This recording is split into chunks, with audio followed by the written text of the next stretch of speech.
कल टाइम निकाल लेंगे या अगले हफ्ते थोड़ा टाइम निकाल लेंगे दोपहर को? अगले हफ्ते।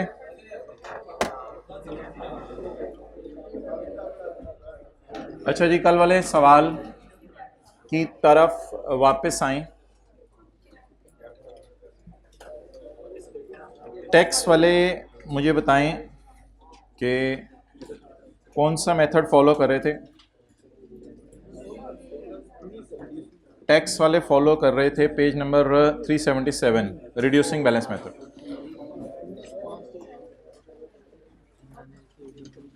अच्छा जी, एक अकाउंट हमने बनाया था कॉस्ट के ऊपर। ये अकाउंट एक बच्चे ने आने से पहले बना दिया, अल्लाह इनको जज़ाए खैर दे, IFRS की नज़र में भी और टैक्स वालों की नज़र में भी। तो एसेट अकाउंट दोनों की नज़र में सेम बनेगा। अच्छा, इसके बाद हमने cumulative depreciation account last class में बनाना शुरू किया था। बिल्डिंग्स इस्तेमाल हुई थी 13 और 14 में, 2 साल। तो 2 साल बिल्डिंग्स इस्तेमाल हुई, इनकी ये कमल डिडक्शन आ गई थी। इसके बाद बिकी हुई बिल्डिंग इस्तेमाल हुई थी 2 साल 4 महीने। तो फिर बिकी हुई बिल्डिंग की कमल डिडक्शन हमने निकाल ली थी 6.51। अब हमारी रह गई थी डेप्रिसिएशन निकालने वाली। तो डेप्रिसिएशन जो टैक्स वालों की नज़र में निकलेगी वो निकलेगी ओपनिंग बीवी सारे एसेट्स की माइनस ओपनिंग बीवी डिस्पोजल की। सारे एसेट्स की ओपनिंग बीवी है 350 माइनस 66.5, 28। बिके हुए एसेट की ओपनिंग बुक वैल्यू, बिके हुए एसेट की ओपनिंग बुक वैल्यू 24.3। इस पे पूरे साल का रेट लगाना है 10%। सबर। Addition, cost of additions is 40 जुलाई से दिसंबर, और डिस्पोजल की डेप्रिसिएशन अवेलेबल है 0.81।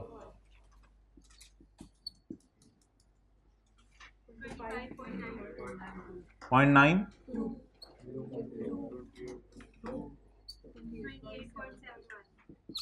सोल्यूशन में कितनी थी? सोल्यूशन में कितनी थी? 28, यही थी 0.73। कोई नहीं, पॉइंट्स में आगे पीछे हो सकता है। तो ये जी डेप्रिसिएशन निकालने का तरीका है अंडर WDV मेथड। तो अकाउंटिंग वालों की डेप्रिसिएशन उल्टा के टैक्स वालों की डेप्रिसिएशन माइनस करनी थी। कितने लोगों का फर्स्ट ट्राई में रिकंसाइल कर गया था? वेल डन, फर्स्ट ट्राई में रिकंसाइल कर गया था, क्योंकि एडजस्टमेंट्स ऑलमोस्ट की हुई थी, सिर्फ यही एडजस्टमेंट थी। आखिरी काम कर लेते हैं, टैक्स वालों की नज़र में गेन लॉस निकाल लेते हैं। टैक्स वालों की नज़र में गेन लॉस,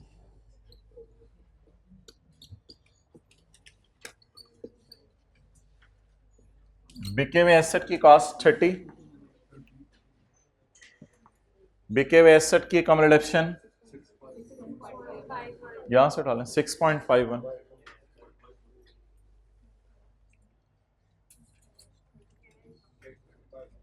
कैश 35, क्या आ गया? गेन 11.5। तो ये अब नोट तो नहीं मैं करने को कह रहा, ये तो बस आपने नोट किया हुआ है, गलती शलती कोई अगर हुई थी वो आपने देखनी है। अच्छा, बाकी ऑब्वियसली ये डेप्रिसिएशन रिकॉर्ड होगी 28.73, और कैरी डाउन जो मर्जी आ जाएगा वो फिर टैक्स वालों की बुक वैल्यू आ जाएगी। और हम बड़े लकी थे इस सवाल में, डेफर टैक्स का ओपनिंग बैलेंस, हमाद अगली पिछली रोज वालों का कोई कसूर नहीं, डेफर टैक्स का ओपनिंग बैलेंस सवाल में गिवन था, तो इसलिए वो मेहनत करके निकालने की ज़रूरत नहीं थी। बाकी एक एडजस्टमेंट हमने छोड़ दी थी, डेट वॉज VII, जो अभी आप कर नहीं सकते। बस हिम्मत करके आते नहीं रोज़ाना VII। इसमें ऐसी सॉल्यूशन में जाके आपको मैं एक चीज़ खुलवा रहा हूँ। ये दोनों लाइनें आप लोगों ने इग्नोर करनी है जब तक कि हम उस एडजस्टमेंट को पढ़ ना लें। तो ऑब्वियसली ये दोनों लाइनें एक ही तरह की थी, तो फिर भी आपकी रिकॉन्सिलेशन मैच कर रही होगी। तो सॉल्यूशन में आके ये दोनों लाइनें, इन पे क्वेश्चन मार्क आप लगा सकते हैं कि ये अभी हमने नहीं की थी। Page number 394।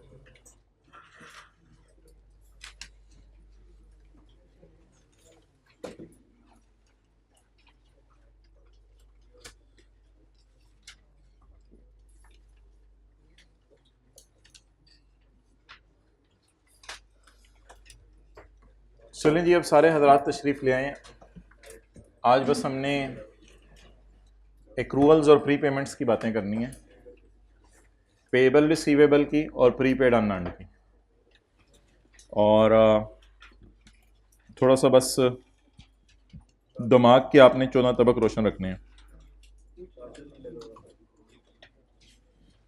दिमाग के आपने 14 तबक रोशन रखने हैं।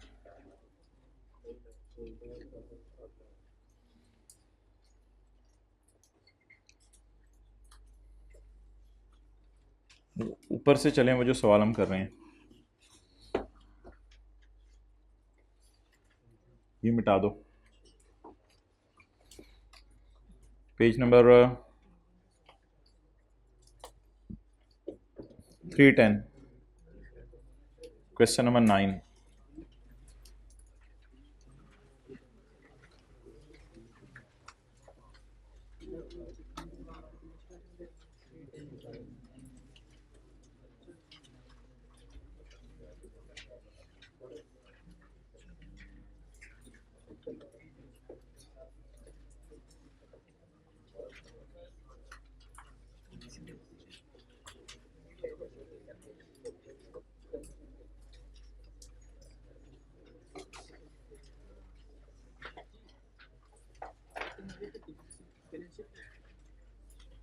कम्युलेटेड डेप्रिसिएशन बैलेंस शीट का आइटम है, लेकिन हमारे पास इस सवाल में इतना डाटा अवेलेबल था कि कॉस्ट माइनस कम्युलेटेड डेप्रिसिएशन करके बुक वैल्यू हम शो कर सकते थे।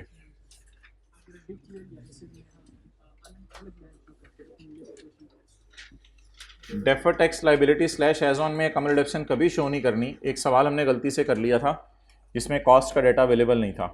जब कॉस्ट अवेलेबल हो तो बिला वजह कम्युलेटेड डेप्रिसिएशन शो नहीं करनी, बुक वैल्यू शो करें। अच्छा, ये आपके ख्याल से सवाल पढ़े बगैर बताएं मैंने क्या मिटाया होगा? टैक्स वाले जो चाहते हैं वो मैंने मिटा दिया। तो let's start. Pigeon limited has share the following information for the year ended 31 December 2018। Calculate current and deferred expense for the year. बस ये कोई नोट शोट नहीं है। सीटी कहाँ से निकल आएगा? करंट टैक्स की वर्किंग से। और डीटीई निकालना है फॉर द ईयर, वो कहाँ से निकलेगा? डेफर्ड टैक्स का अकाउंट बनाएंगे और अकाउंट बनाने के बाद उसमें फिगर ये बैलेंसिंग आ जाएगी। तो मेरे ख्याल से वो जो नोट बनाते थे उसमें जो पहली दो लाइनें हैं सीटी और डीटी वो मांगा हुआ है, तो काम तो वो सारे ही करने पड़ेंगे, एंट्रीज नहीं करनी पड़ेंगी। चलें जी, pigeon limited has share the following information for the year ended 31 December 2018। Profit before tax is ₹300 million. तो आप हजरात ऐसा करें, पहले सफ़े पे 3-4 लाइनें छोड़ दें ताकि करंट टैक्स और डेफर्ड टैक्स की फिगर लिख दीजिएगा। 3-4 लाइनें के वर्किंग वन शुरू कर दें।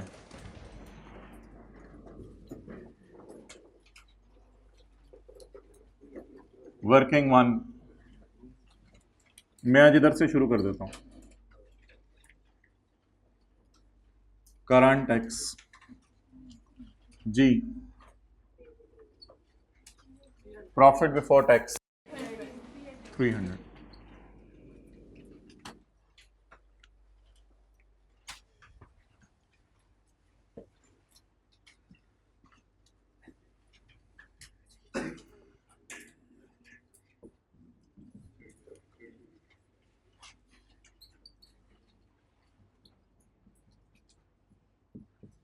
दस लाइनें इसके लिए छोड़ दें। एज ऑन 31 दिसंबर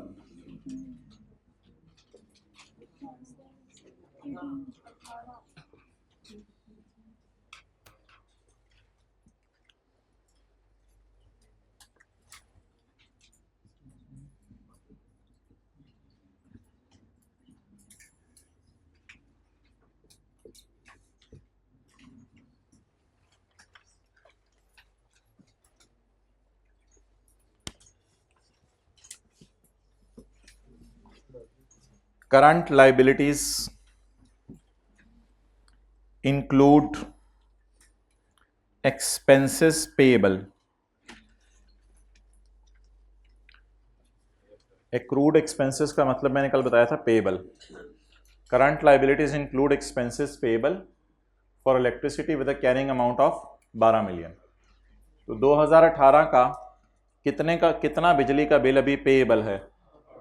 12 रुपए पेएबल है। करंट लाइबिलिटीज इंक्लूड लिखें expenses payable for electricity. Current liabilities में बिजली का बिल पेएबल पड़ा हुआ है। मुझे बता दें क्लोजिंग लाइबिलिटी है मेरी या क्लोजिंग प्रीपेड टाइप चीज है? क्लोजिंग लाइबिलिटी है। करंट लाइबिलिटीज इंक्लूड क्या मतलब कि बैलेंस शीट में ये पड़ा हुआ है? जी बिल्कुल। तो ठीक है, मैं क्लोजिंग लाइबिलिटी लिख देता हूं आपके सामने। कौन सा अकाउंट खोलूं? एक्सपेंस टाइप या income type? Working number 3। Account का नाम इलेक्ट्रिसिटी एक्सपेंस।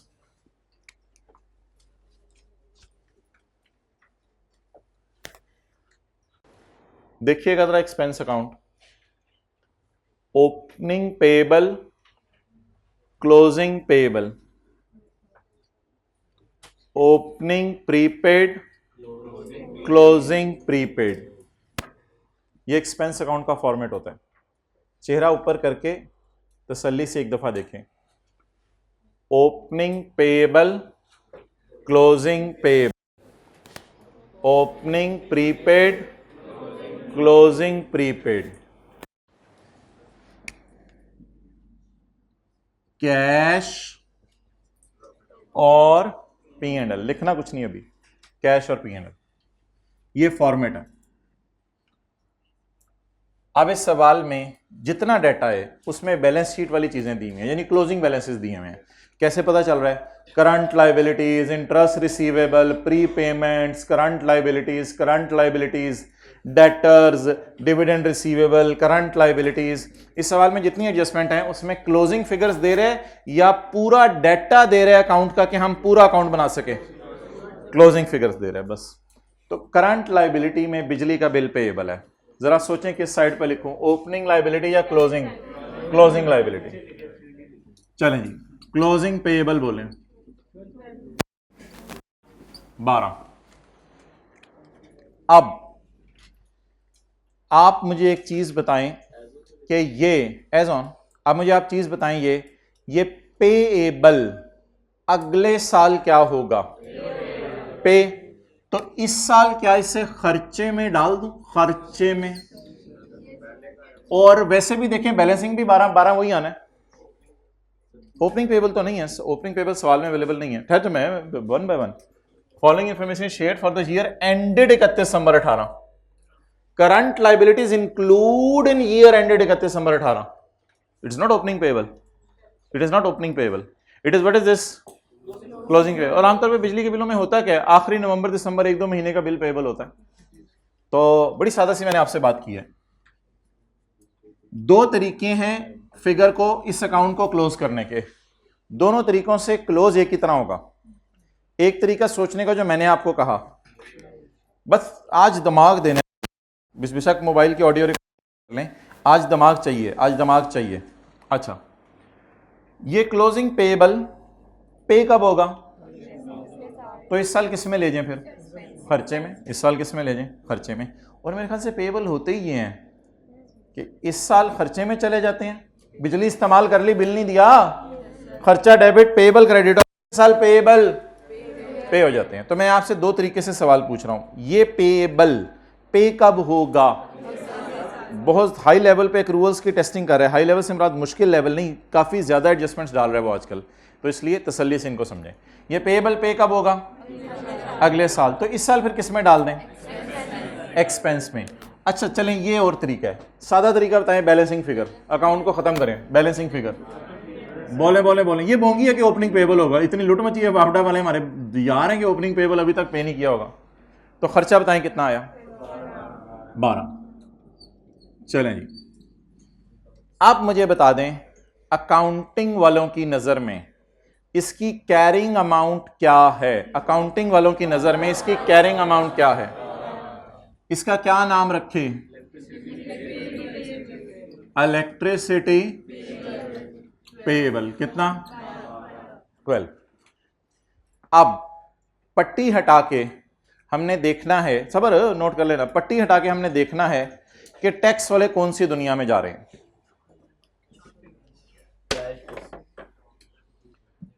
टैक्स वाले कौन सी दुनिया पे जा रहे हैं? आप लोगों ने, मैंने तो हटाई नहीं अभी पट्टी।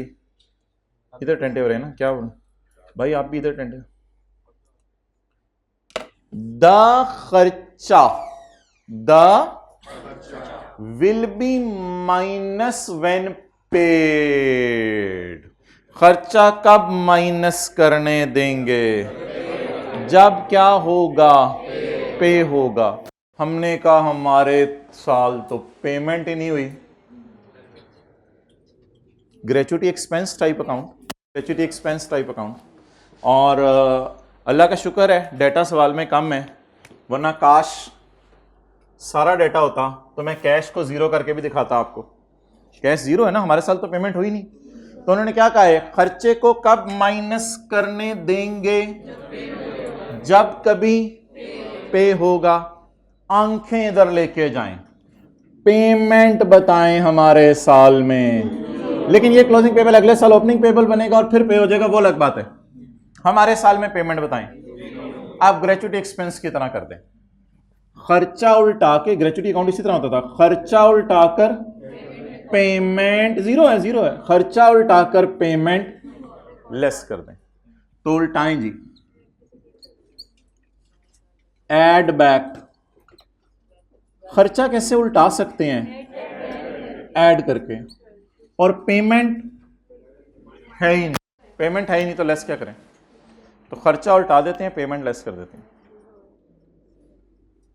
अच्छा, कैश जीरो है ना, तो इलेक्ट्रिसिटी पेड जीरो, लेकिन क्यों टाइम जाया करना? तो बिल्कुल ग्रेचुटी की तरह, इलेक्ट्रिसिटी पेड जीरो। टैक्स वाले कैसी दुनिया में ले गए हैं जहां चार अकाउंट एग्जिस्ट नहीं करते? पेएबल, रिसीवेबल, प्रीपेड, अनअर्न्ड, ये अकाउंट एग्जिस्ट ही नहीं करते। क्योंकि कौन सी अकाउंटिंग फॉलो करें? तो आप टी अकाउंट बनाने की जरूरत और सोचने की जरूरत नहीं, इतनी दिमाग की दही नहीं बनानी। बस सादा सी बात बताएं, जब भी टैक्स वाले कैश अकाउंटिंग पसंद कर रहे हों तो ऐसी सूरत में क्या पेएबल अकाउंट एग्जिस्ट करते हैं या नहीं करते? नहीं करते।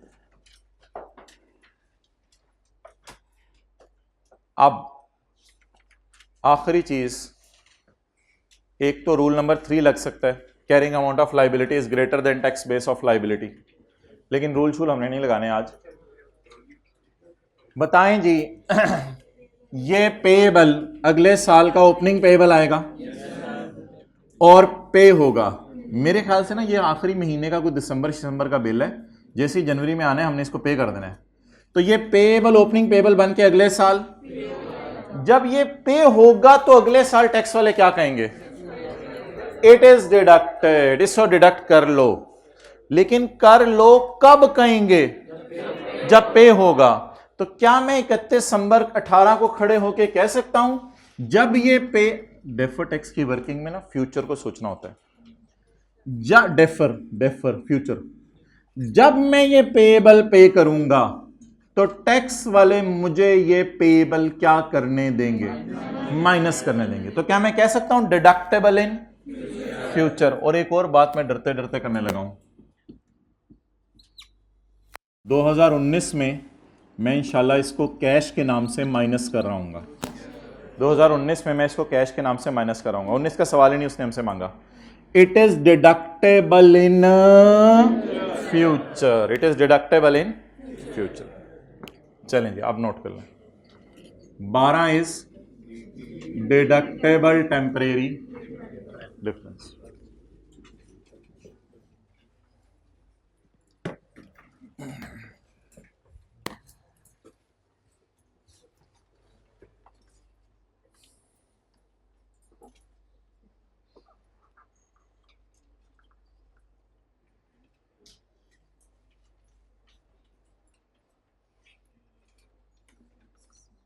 अब यही एडजस्टमेंट आपको मैंने रिसीवेबल के लिए करानी है, प्रीपेड के लिए करानी है और अनअर्न्ड के लिए करानी है, बस यही एडजस्टमेंट।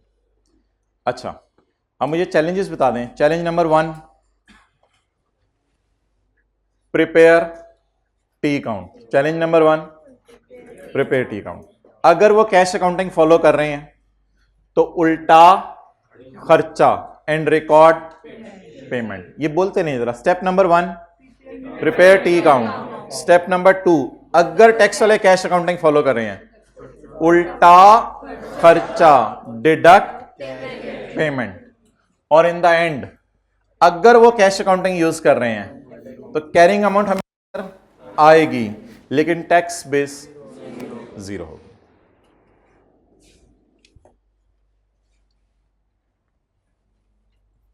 बस एक एडजस्टमेंट, पहली वाली एडजस्टमेंट ही 1-2 दफा मैं करा देता हूं ताकि अगली एडजस्टमेंट आप मुझे कराएं।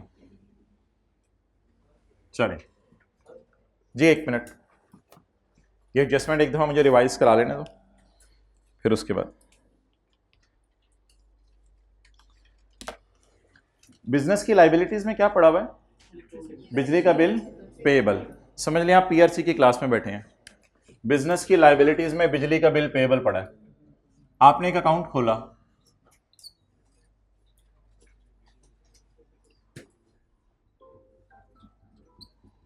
जी मेरे पास भी है मोबाइल, मैं भी अभी इलेक्ट्रिसिटी एक्सपेंस। आपने अकाउंट खोला, अकाउंट खोलने के बाद आपने सोचा कि ये लाइबिलिटी है, तो ओपनिंग लाइबिलिटी, क्लोजिंग लाइबिलिटी, आपने इसे लिख लिया क्लोजिंग पेएबल।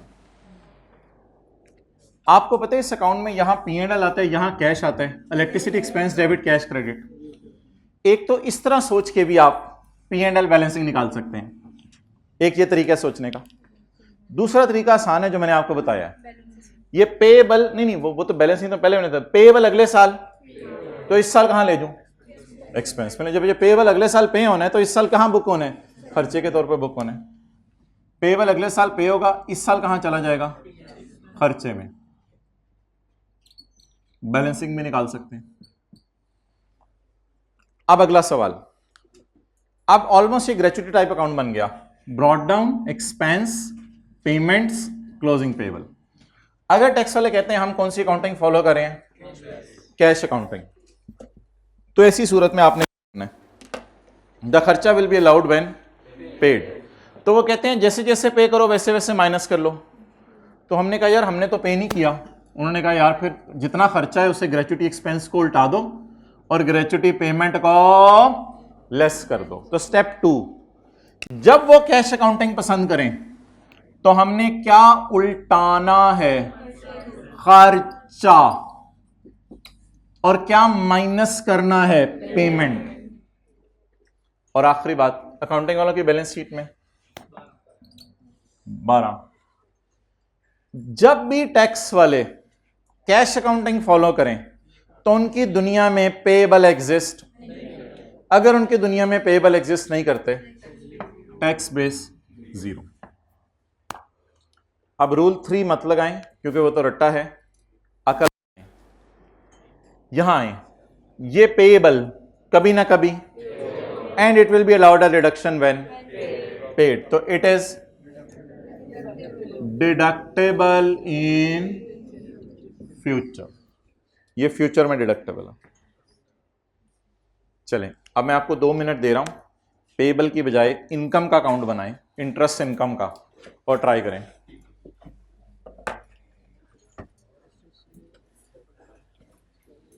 एक एक चीज आपने सोचनी है।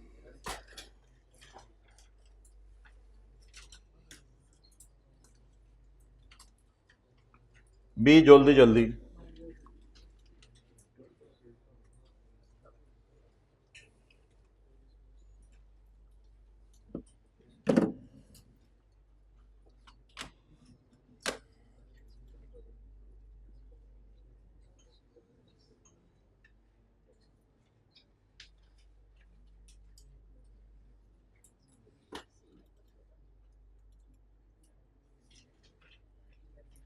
जल्दी जल्दी।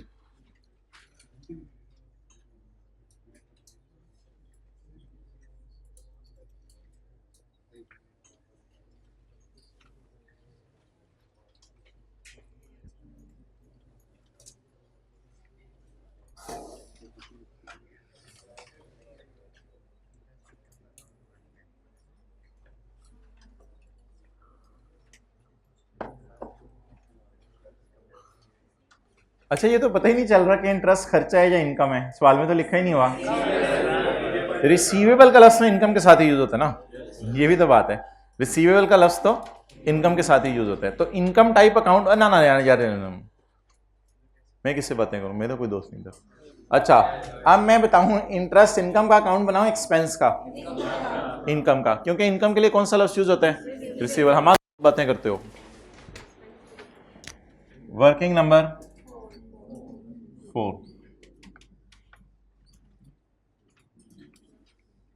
Interest income. चलें, थोड़ा सा जरा ये अकाउंट विजुअलाइज करें। Opening receivable, closing receivable, opening receivable. और एक और चीज बता दें, इस अकाउंट में इधर कैश आता है, इधर P&L आता है। चलें,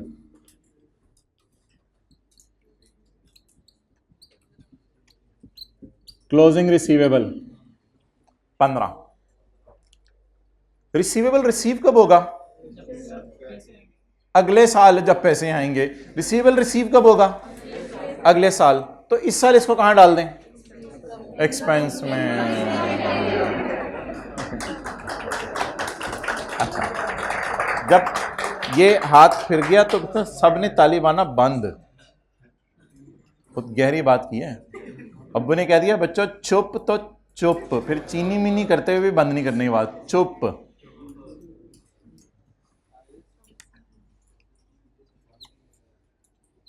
असल में आदाब सिखाए जाते हैं ना स्कूलों में। एक सहाबी थे, नबी सल्लल्लाहु अलैहि वसल्लम ने फरमाया बैठ जाओ, और वो एंटर हो रहे थे, जूते उधर पड़े हुए थे, उधर ही बैठ गए। ये भी नहीं कहा कि मैं अंदर आके बैठ जाऊं, बस कह दिया बैठ जाओ तो बैठ जाओ। तो इस तरह की तात का बच्चों में होना चाहिए। अच्छा, अब मुझे ये बताएं कि रिसीवेबल रिसीव कब होगा? तो इस साल कहाँ ले जाऊं? और लकीली आपको पता है इधर P&L बैलेंसिंग आता है। अभी थोड़ी देर पहले मैंने इस अकाउंट की लॉजिक बताई है, इधर P&L बैलेंसिंग आता है, क्योंकि इधर आता है cash debit interest income credit, तो इधर P&L बैलेंसिंग आ गया 15। ये तो क्या बन गया? स्टेप 1 टी अकाउंट, ये तो बन गया टी अकाउंट। अब जाके देखते हैं टैक्स वाले क्या चाहते हैं।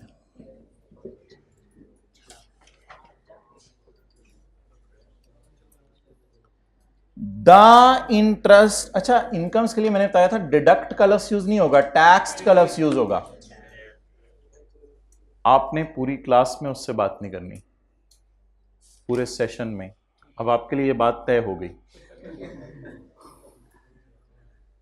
The interest will be taxed when received. ये कौन सी अकाउंटिंग है? ये कौन सी अकाउंटिंग है? Cash accounting. ऐसी हमें दुनिया में लेके जा रहे हैं जहां कैश अकाउंटिंग है। जब भी कैश अकाउंटिंग फॉलो हो रही हो तो आपने एक लफ्ज बोलना है, जैसे पहले बोला था खर्चा उल्टा के पेमेंट लेस। बोलें इनकम उल्टा के रिसीव्ड अमाउंट ऐड। बोलें इनकम उल्टा दें, इनकम उल्टा दें, और जो रिसीव हो रहा है वो because it is taxed when received. खर्चे के लिए मैंने क्या बोला था? वही बोला था, खर्चा उल्टा कर पेमेंट लेस। इधर भी वही फिक्रा बोलें, इनकम उल्टा कर receipt add. But there is no receipt. परसों की क्लास में थी, आज रिसीट नहीं है। इनकम उल्टा दें, ना ना ना रिसीव नहीं लफ्ज लिखना, ब्लंडर हो जाएगा। इनकम लफ्ज लिखना है, इनकम उल्टा दें। रिसीट क्यों ना ऐड करूं? है ही नहीं, रिसीट है ही नहीं। अब carrying amount,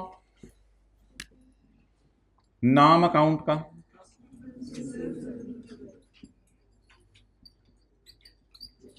interest receivable, carrying amount 15।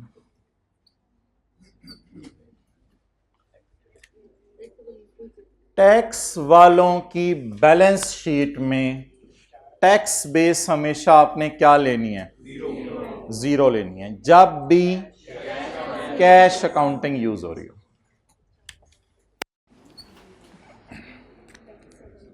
Rule number 1 लगेगा, carrying amount of asset is greater than tax base of asset, but do not think like this. ये 15 आज है रिसीवेबल, कल कला को क्या होगा? It will B taxed when, ये टैक्स लगेगा इस पे जब रिसीव होगा, तो taxable in future, it is taxable in future, taxable temporary difference. कितने लोगों ने इसी तरह किया था? 100%। ओके, अब हमने ना एक पूड़ी बनाई हुई है, वो पूड़ी फक्की खा ले जब भी कैश अकाउंटिंग यूज हो रही हो। इसको बता दो क्या कहते हो पश्तो में पूड़ी को? चूरन नहीं, नस्वार तो डिफरेंट होती है। पेज 308। पूड़ी तो खा के अंदर चली जाती है ना, इस वजह से। अच्छा, पेज 308।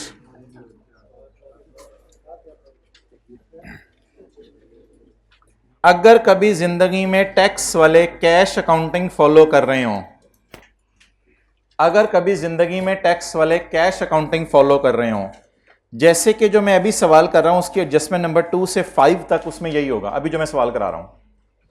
तो 4 स्टेप हैं, prepare T account of expense या income, prepare T account of expense या prepare T account of. Step 2, उल्टाएं खर्चे को, और अगर इनकम हो तो उसे उल्टा दें, और रिकॉर्ड करें पेमेंट को, और अगर पैसे आ रहे हैं तो करंट टैक्स की वर्किंग में खर्चा उल्टा के पेमेंट लेस कर दें, या फिर इनकम उल्टाकर जितना मिला उसे लेस ऐड कर दें। रिसीट्स ऐड होती है ना। Okay, in defer tax working carrying amount will appear while tax base will be. Defer tax की वर्किंग में कैरिंग अमाउंट आया करेगी, टैक्स बेस। ये सब कब करना है? ये 3 स्टेप अप्रोच है, पहले टी अकाउंट बनाएं, फिर करंट टैक्स के बारे में सोचें, फिर ये सब तब करना है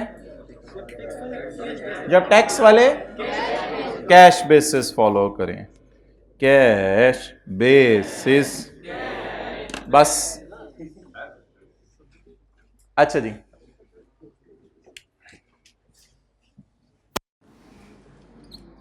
असल में ना ये एक और वेल एस्टेब्लिश फैक्ट है, बता दूं।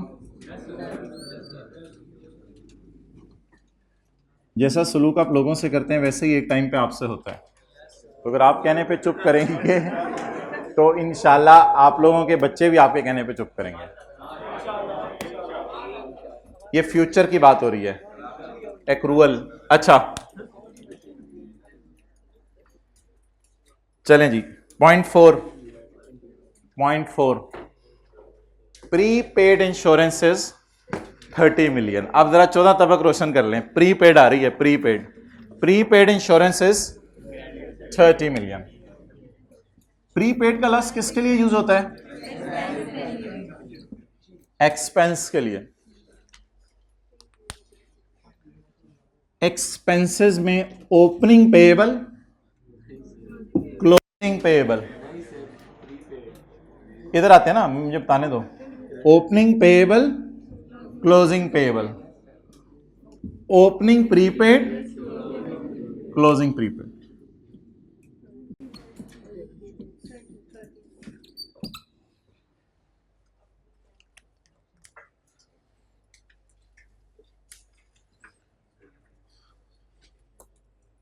प्रीपेड कार्ड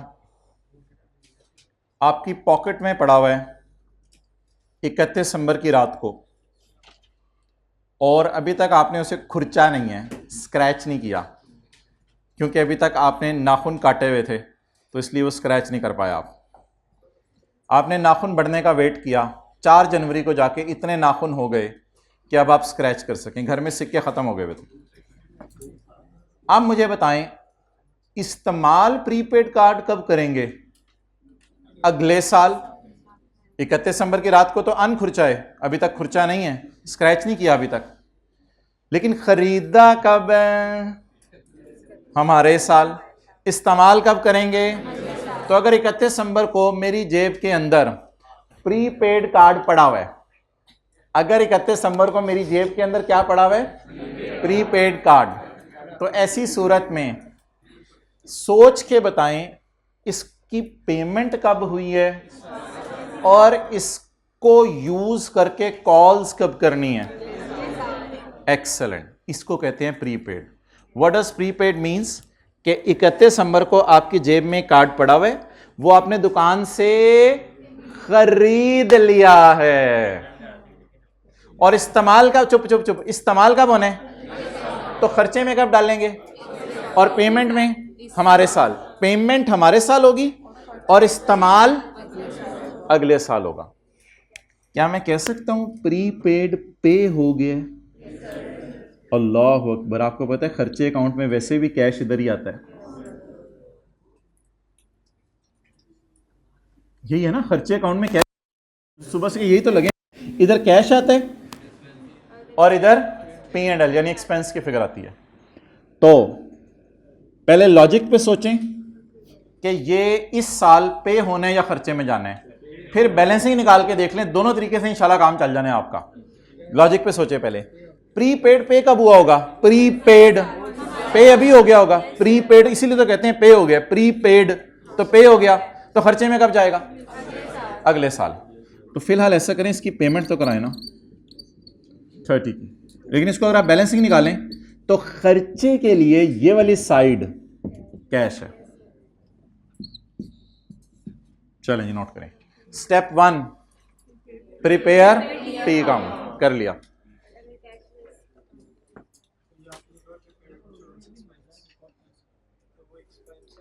नहीं, एक्सपेंस कह रहे प्रीपेड इंश्योरेंस एक्सपेंस, तो मुझे एक्सपेंस से लग रहा है कि शायद ये एक्सपेंस में डालना है। नहीं, फिर प्रीपेड क्यों लॉस लिखा हुआ है? ओके, आगे।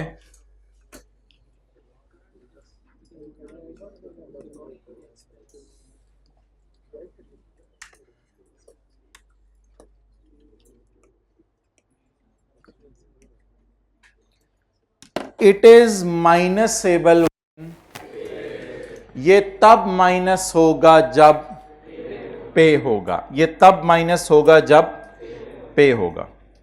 स्टेप 2 बता दें क्या करें, कैश अकाउंटिंग है, ये तब माइनस करो जब पे हो जाएगा। तो ये कौन सी अकाउंटिंग है?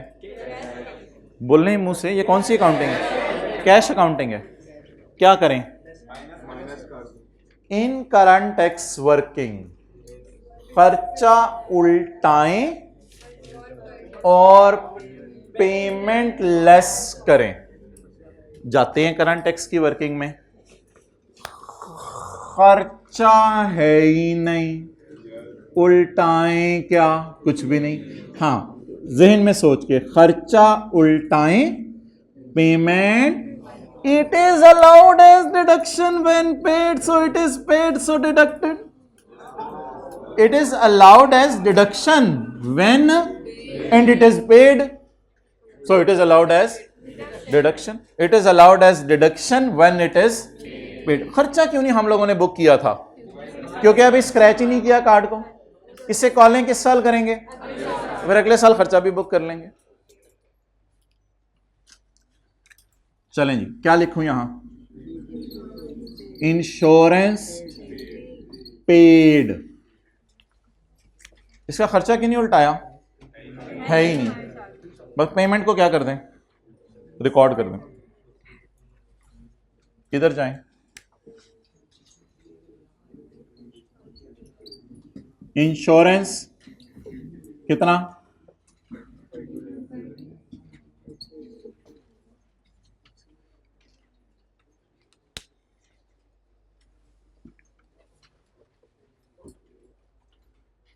Rule number 1, rule number 1, if carrying amount of asset is greater than tax base of asset.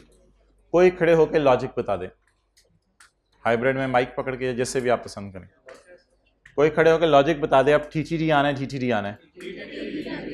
नहीं, वो तो रूल 1 के मुताबिक बता रहे हैं ना, मैं लॉजिक के तहत बात कर रहा हूं। खड़े होके, चलो आपने पहले हाथ खड़ा किया, खड़े हो जाए। अकाउंटिंग वाले अगले साल इसको खर्चा बुक करेंगे। एक्सेलेंट, अकाउंटिंग वाले इसको अगले साल खर्चा बुक करेंगे। 1 बाय 1 चलने दो मुझे। अकाउंटिंग वाले इस अगले साल खर्चा बुक करेंगे। टैक्स वाले कहेंगे आपकी ऐसी की तैसी हम नहीं करने देंगे, उल्टा देंगे, तो हम कुछ नहीं करेंगे।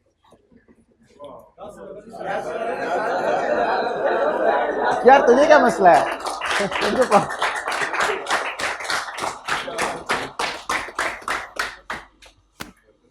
अच्छा,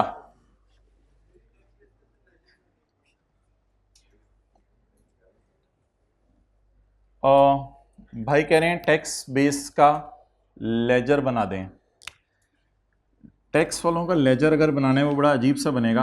ये देख लो, टैक्स वालों का लेजर जब पे होगा ना, टैक्स वाले कहेंगे खर्चे में डाल लो, तो tax it is allowed as deduction when paid. ये भाई ने जबरदस्ती मुझे ना टैक्स वालों का अकाउंट बनाने को कहा है, मेरा दिल नहीं चाह रहा था लेकिन मैंने बना दिया है।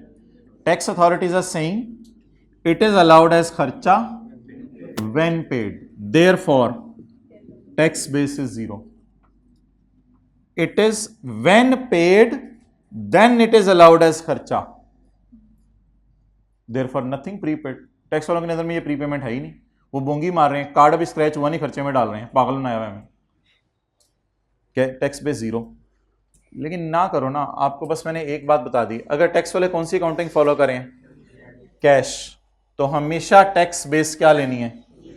0, क्योंकि कैश अकाउंटिंग में कितने किस्म के अकाउंट एग्जिस्ट नहीं करते। तो ज्यादा तो नहीं चीजों को सोचो ना, जिस हद तक सोचवाई जा रही है, वरना तो फिर हर एक में पता नहीं क्या क्या सोचना पड़ेगा। अच्छा जी, अब ये वाला जो प्रीपेड है और अगले वाला जो अनअर्न्ड है, उसमें फ्यूचर में क्या होना है ये आप लोगों ने दिलो दिमाग देके मेरे से साथ सुनना है। अगले साल ये प्रीपेड खर्चे में जाएगा जब हम कार्ड स्क्रैच करेंगे, तो अगले साल के प्रॉफिट तक पहुंचते हुए अकाउंटिंग वालों ने इसको माइनस कर दिया होगा। टैक्स वाले कहेंगे it was already deducted in previous year when paid, तुमने दोबारा माइनस क्यों किया? अकाउंटिंग वाले कहेंगे सॉरी यार, तुम्हारी नजर में तो ये खर्चा फिर नहीं है। तो हम अकाउंटिंग वाले जब ये खर्चा रिकॉर्ड अगले साल करेंगे, हम अकाउंटिंग वाले जब अगले साल खर्चा रिकॉर्ड करेंगे, तो टैक्स वाले कहेंगे अब इसको उल्टाओ। उल्टाने से करंट टैक्स की वर्किंग में ये ऐड बैक होगा।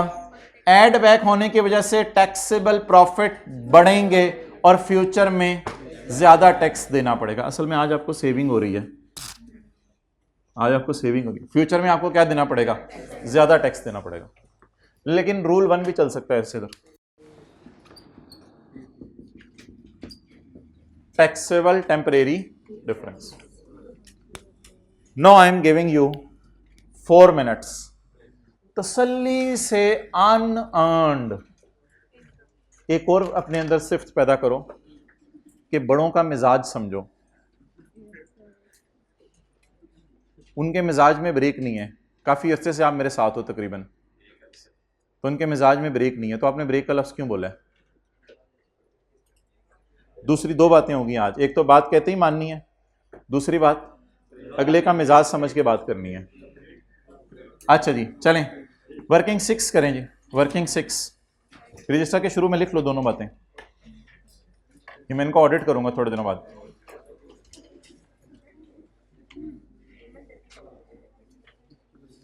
ये ना अब आप साथ वाले को सोचवाएं अनअर्न्ड क्या होता है और अर्न कब होगा और ये सारा सीन।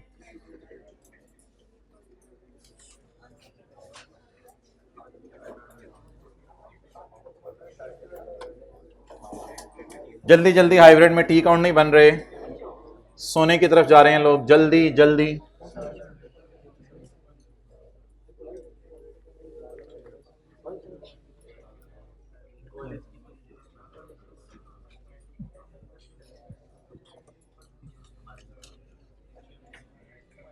मैं आपको इनकम अकाउंट खोल देता हूं, इनकम अकाउंट मैं आपको खोल के दे देता हूं।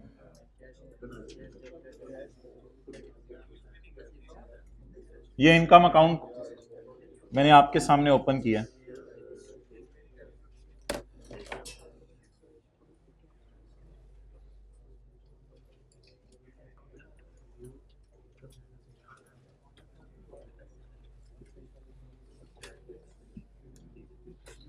मैं आपको एक चीज बताऊं, अगर आप लोग नहीं दिमाग लगा रहे ना तो बस ऐसे ही फिर बैठे हुए हैं, और अगर दिमाग लगा रहे हैं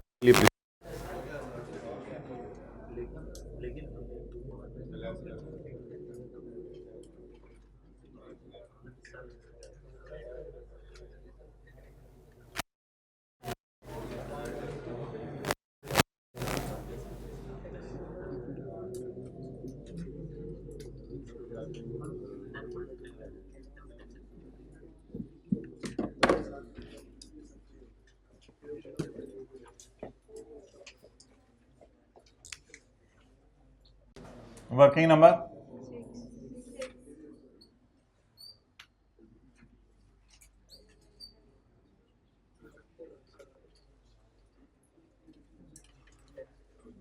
ओके।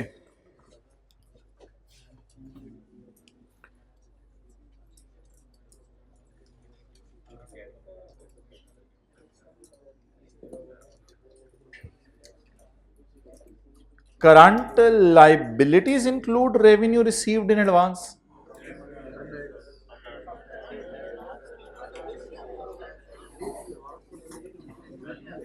आप छत पे कभी गए हैं? अपने घर की नहीं, इधर कॉलेज की, उधर कैंटीन शॉप है एक। अच्छा, तीसरी बात नोट करो, ऐसा कोई मसला हो तो भरे मजमे में नहीं बताना, अकेले में बताना है। तीसरी बात नोट करो, तीसरी बात। चलें जी, इधर आए। अगला सवाल, क्या कैंटीन शॉप वाला अगर आप उसको पैसे दे दें कि यार ये पैसे पकड़ लो, मेरे खर्च हो जाने हैं,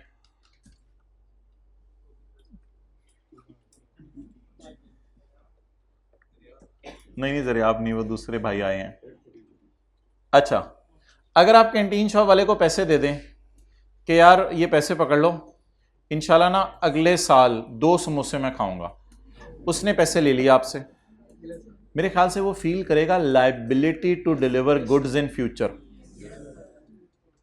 इसको शायद कहते हैं रेवेन्यू इन एडवांस। ये रेवेन्यू नहीं होता वैसे, लेकिन एडवांस में आपने उसे पैसे दे दिए हैं, और ये ना उसका एसेट नहीं है।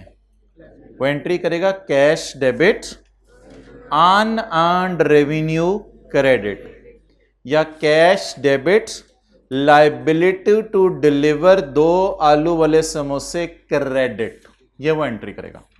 लेकिन हम एंट्रीज के जरिए नहीं चल रहे, एंट्रीज के जरिए भी चल सकते हैं, कभी चलाऊंगा मैं, टी अकाउंट के जरिए आज चला रहा हूं आपको बस।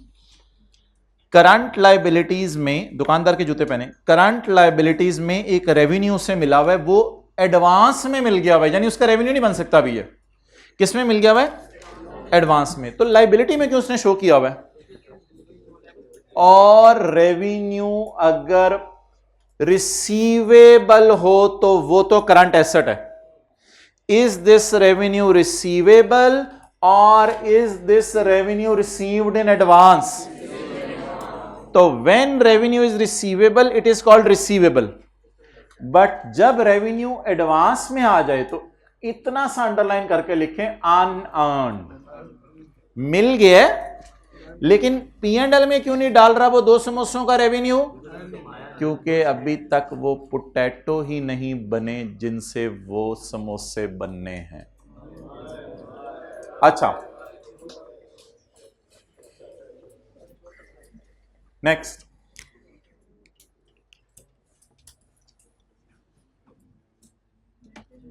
रेंटल इनकम तो रेंटल इनकम है, ठीक है। Current liabilities include rent received in advance. Rent received in advance की मिसाल ले लें। ये भाईजान है, भाईजान मुझे कहते हैं सर ये आपके मोबाइल की केसिंग बड़ी पसंद आ रही है, तो पैसे दो, मुझे पैसे दो।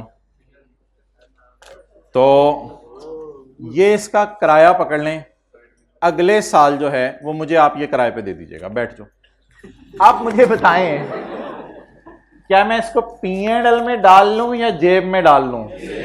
जेब में डाल लूं। और मैं क्या कहूं, रेवेन्यू इन एडवांस, और इसे अपने पास ही रखूं और सोचूं liability to provide him in future credit, यानी मेरे ऊपर लाइबिलिटी है कि मैं इस चीज को उसको फ्यूचर को, अब मैंने चीज भी नहीं उसे दी और पैसे भी मेरी जेब में आ गए।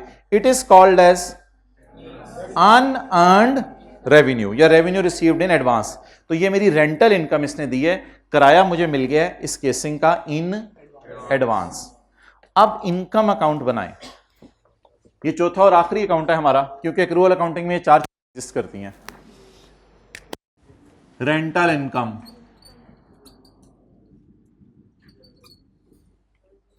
नहीं अनअर्न्ड आपको ऐसे नहीं याद रहेगा, कहां शो करना है, इस तरह सोचें। Opening receivable, closing receivable. आप दूसरी साइड पे आ जाएं, ओपनिंग अनअर्न्ड और क्लोजिंग अनअर्न्ड। ये ना भूल जाता है कुछ लोगों को सिर्फ इधर, इसलिए मैं छोटा सा करंट लाइबिलिटी लिख रहा हूं। ये कुछ लोगों को भूल जाता है ये लाइबिलिटी है, इसलिए लिखें। ये नहीं भूलता कि ये पेएबल है, ये एसेट है, ये भी एसेट है, ये कुछ को भूल जाता है ये लाइबिलिटी है। तो अनअर्न्ड इज अ लाइबिलिटी, मेरे ऊपर लाइबिलिटी है, ये 100 रुपया मेरी जेब में है, I am liable to provide him service in future. चलें जी 25। चलें एक काम करें, मुझे बताएं टी काउंट जो होता है ये वाला, इसमें cash debit rental income credit, मैं तो इस तरह करता हूं मुझे कभी भूल जाए, cash debit rental income credit, cash यहां आता है, P&L यहां आता है। तो चलें जरा रट्टा लगा के बताएं कि बैलेंसिंग कैश आ रहा है या P&L? कैश बैलेंसिंग आ रहा है। चलें एक तरीका तो ये है, दूसरे तरीके में जाहिर बात है थोड़ा सा सोचते हैं। अनअर्न्ड अर्न कब होगा? अगले साल, यानी कि P&L में कब जाएगा? जब मैं उसको केसिंग प्रोवाइड करके सर्विस दूंगा। अनअर्न्ड है जो मेरी जेब में पैसा, ये अर्न कब होगा? अगले साल, यानी P&L में कब जाएगा? अगले साल। लेकिन अगला सवाल है मेरा, अनअर्न्ड फिर अगले साल अगर अर्न होके P&L में जाएगा तो इस साल क्या होगा? रिसीव होगा, और रिसीव हुए कि तो अनअर्न्ड कहते हैं। तो क्या बैलेंसिंग आ गया? कितना? 25। अब बोलें अनअर्न्ड अगले साल, अनअर्न्ड अगले साल अर्न होके P&L में जाएगा, तो फिर इस साल P&L में डालूं या कैश में? कैश में डाल दें। ये हो गया स्टेप 1 टी काउंट। स्टेप 2 देखते हैं जरा टैक्स वाले अकाउंटिंग कौन सी फॉलो कर रहे हैं। रेंट इज टैक्स्ड या डिडक्टेड? टैक्स्ड का लॉस इनकम्स के लिए होता है और डिडक्टेड का। रेंट पे तब टैक्स लगाना जब रेंट मिले, रेंट पे तब टैक्स लगाना जब मिले। अब आप सिंपल इधर आ जाएं, टी अकाउंट बन गया, टैक्स वाले कैश अकाउंटिंग फॉलो कर रहे हैं। थोड़ा सा सब्र करें, सब्र का मतलब है सोचना है चीजों को। अभी थोड़ी देर में टैक्स वाले एक्रूअल अकाउंटिंग फॉलो कर रहे होंगे, तो मैं आपको कहूंगा शुक्र करें, सोच सोच बंद, बारों बार इंशाल्लाह काम होंगे सारे। तो अभी थोड़ा सा सोचना पड़े चीजों को, क्योंकि टैक्स वाले बड़ी अजीब सी अकाउंटिंग फॉलो करें, कैश अकाउंटिंग। थोड़ा सब्र करें, चीजों को समझें तसल्ली से। एडजस्टमेंट नंबर 5 हमारी आखिरी एडजस्टमेंट है, अब सब्र का इम्तिहान खत्म हो रहा है। करंट टैक्स की वर्किंग में, करंट टैक्स की वर्किंग में इनकम उल्टा दें और रिसीट ऐड कर दें, ये करना है करंट टैक्स की वर्किंग में। क्योंकि इख्तलाफ है ना, इख्तलाफ है तो फिर करें। ये क्या करूं आप बोलें? इनकम उल्टा दूं, इनकम है ही नहीं, रिसीट को क्या करूं? और ऐड करने की एक और वजह सुने, it is taxed when received and it is received. इसको ऐड करें, क्या लफ्ज लिखूं? नहीं, रेंटल इनकम नहीं, रेंट रिसीव। ये अल्फाज बड़े एहतियात से चुनने हैं आपने। Rent received 25। तो ये 4 एडजस्टमेंट्स हैं, इनको घर में आपने तसल्ली से जाके, आज कोई होमवर्क नहीं है, घर में तसल्ली से जाके आप लोगों ने 4 एडजस्टमेंट पे दिमाग लगाना है। उधर आ जाए जी, जिथे दी unearned rental carrying amount 25। Step 3, in deferred tax working carrying amount will appear and tax base will be 0 whenever tax authorities are following cash accounting। Cash base, चीज़ों को मिक्स में लफ्ज़ों का दही ना बनाया करें, जो जहां लफ्ज़ यूज़ हो रहा हो वो यूज़ करें। अच्छा, अब अकल के घोड़े दौड़ाएं, ना ना ना ये ना कर और आइंदा नहीं करना। अच्छा, अनअर्न्ड अर्न कब होगा? अगले साल। P&L में कब जाएगा? अकाउंटिंग वाले ऐड पीबीटी तक कर चुके होंगे किस साल? टैक्स वाले कहेंगे इसको लेस कर दो क्योंकि हमने 2018 में ही तुमसे इस पर टैक्स ले लिया हुआ है। अगले साल अब सोचना है, अब इस साल नहीं सोचना। अनअर्न्ड अगले साल, अनअर्न्ड अगले साल अर्न होगा, अर्न होके अकाउंटिंग वालों के P&L में जाएगा। जाहिरी बात है, मैं अगले साल इंशाल्लाह, अब अगला साल सवाल में है नहीं तो वो मैं फिर कर नहीं सकता, मैं अगले साल इसको ये दे दूंगा और इसको देकर मैं इनकम रिकॉर्ड कर लूंगा। जब मैं इनकम रिकॉर्ड कर लूंगा तो टैक्स वाले क्या कहेंगे? It was already tax when it was, जब ये रिसीव हुआ था तभी टैक्स हो गया, इसको दोबारा टैक्स, तो हमें क्या करेंगे फिर? अगले साल लेस करेंगे। Deductible in future, deductible in कितना? 25।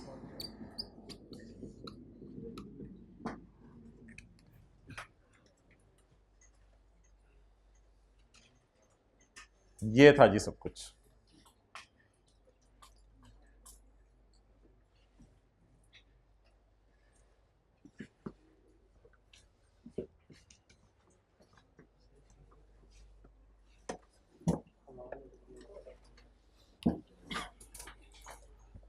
अब मैं, to make you and feel you comfortable,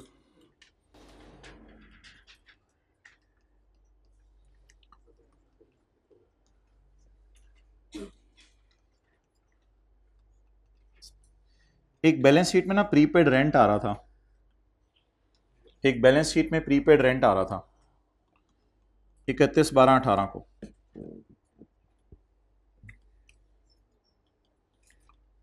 tax authorities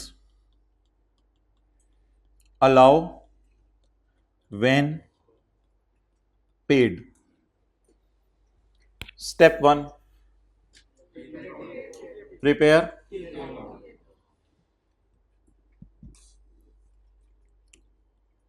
income का अकाउंट बनाओ, एक्सपेंस का। ऐसे होर से देख रहे हैं, अभी प्री पेमेंट की एडजस्टमेंट की थी अनअर्न्ड से पहले। एक्सपेंस का अकाउंट बनाऊं, थॉट प्रोसेस सारा इधर ओपनिंग पेएबल आता है, इधर क्लोजिंग पेएबल आता है। ये हाइब्रिड में कुछ लोग देख नहीं रहे, प्लीज देखें प्लीज, शुक्रिया। इधर ओपनिंग प्रीपेड आएगा, इधर क्लोजिंग प्रीपेड आएगा।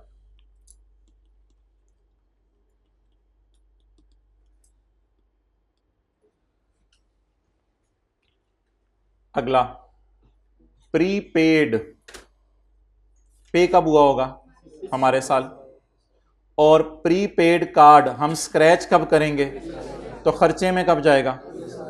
तो फिर वैसे भी बैलेंसिंग इधर कैश ही देखें आ रहा है, बैलेंसिंग आई ऐसी साइड पर है, खर्चों अकाउंट में यहां क्या आता है, कैश। कितना, स्टेप 1 पूरा हो गया। स्टेप 2, करंट टैक्स वर्किंग, उल्टा खर्चा and record payment. Cash basis यही होती है ना, पेमेंट रिकॉर्ड करें, कैश बेसिस और क्या होती है, पेमेंट रिकॉर्ड करें। तो स्टेप 2, उल्टा खर्चा है ही नहीं, रिकॉर्ड डन। अच्छा,